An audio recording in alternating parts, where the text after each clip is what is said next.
En el universo de Warhammer 40.000, la supervivencia de la humanidad depende de la disciplina férrea de sus ejércitos y de figuras cuya historia suele quedar enterrada bajo siglos de guerra. Una de esas figuras es Demetrian Titus, capitán y posteriormente teniente primaris de la segunda compañía de los ultramarines. Un Astartes que enfrentó la sospecha de herejía y regresó para continuar luchando por el imperio. Titus nació en Macragge, planeta natal de los ultramarines y centro del reino de ultramar. Desde joven fue seleccionado por su fortaleza física y mental, pasando por el proceso de implantación genética y formándose durante años siguiendo la doctrina de Robert Guilliman. Inició su carrera en la 10ª compañía como explorador, participando en operaciones de contención contra piratas Eldar y brotes Genestealer. Posteriormente fue transferido a la 4ª compañía, donde combatió en campañas como Helicon Prime y Maldras 7. Su trayectoria se consolidó por disciplina, eficacia táctica y lealtad inquebrantable. Su ascenso a capitán de la 2ª compañía se produjo tras años de servicio ejemplar y victorias demostradas en combate, sucediendo a su predecesor caído en batalla, como es tradición entre los ultramarines.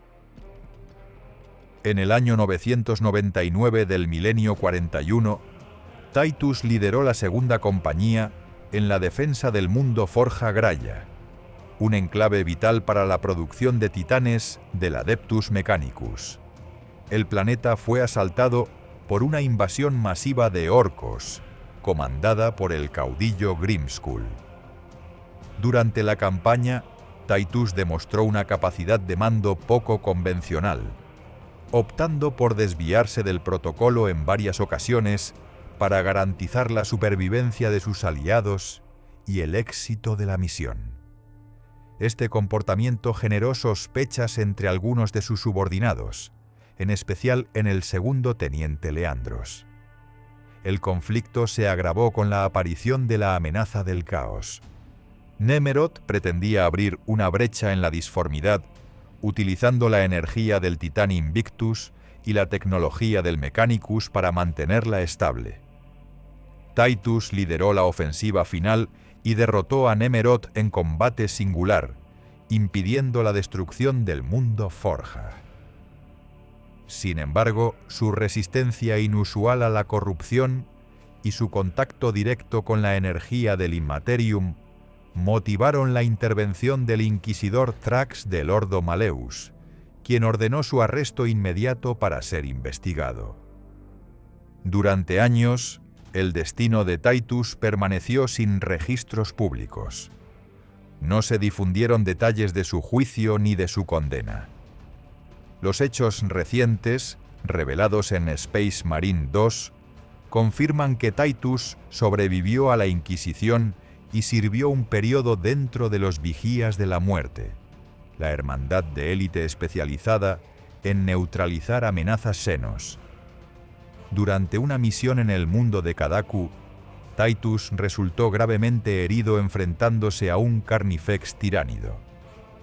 Su recuperación fue posible gracias a la intervención de sus hermanos ultramarines y a su posterior conversión en Marine Primaris mediante el procedimiento del Rubicón, desarrollado por Belisarius Caul y ordenado por el señor del capítulo de los ultramarines, Marneus Calgar. Como parte de su reintegración, Titus asumió el rango de teniente primaris, retornando a la 2ª compañía de los ultramarines con funciones de mando operativo. En Space Marine 2, Titus lidera nuevas operaciones contra una amenaza tiránida que devora sistemas enteros en el Segmentum Ultima. Su experiencia en los Vigías de la Muerte y su nueva condición como primaris lo convierten en un elemento clave dentro de la estructura de mando ultramarín.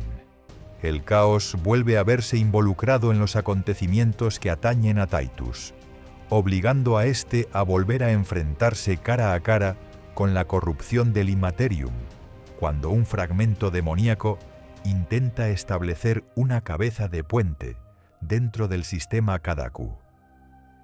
Igual que en Graia, se ve obligado a exponerse directamente a energías del caos para sellar la brecha y eliminar la amenaza demoníaca antes de que devore lo poco que queda de la resistencia imperial. A pesar del contacto directo con la disformidad, Titus demuestra una vez más una resistencia inusual a la corrupción, soportando la presión psíquica y demoníaca sin sucumbir a ella. Titus, inconsciente después del enfrentamiento, escucha una voz misteriosa, la cual se piensa que puede ser el mismísimo emperador citando las palabras «Levanta, hijo de Guilliman». De confirmarse este dato, Titus podría representar una importancia mayor de la que imaginamos dentro del universo de Warhammer 40.000. Demetrian Titus es uno de los pocos oficiales astartes que han sobrevivido a una investigación inquisitorial, un periodo de servicio en los Vigías de la Muerte y la transformación Rubicon Primaris. Su historia refleja el sacrificio, la disciplina y la vigilancia constante que definen a los ultramarines, y demuestra que incluso bajo sospecha, un marine espacial puede sostener su honor y regresar al frente. Su regreso es un recordatorio de que, mientras un solo Astartes mantenga la línea, el Imperio no caerá. Además, recordemos que en el universo de Warhammer 40.000 no hay nada más peligroso que un marine espacial, con nombre propio.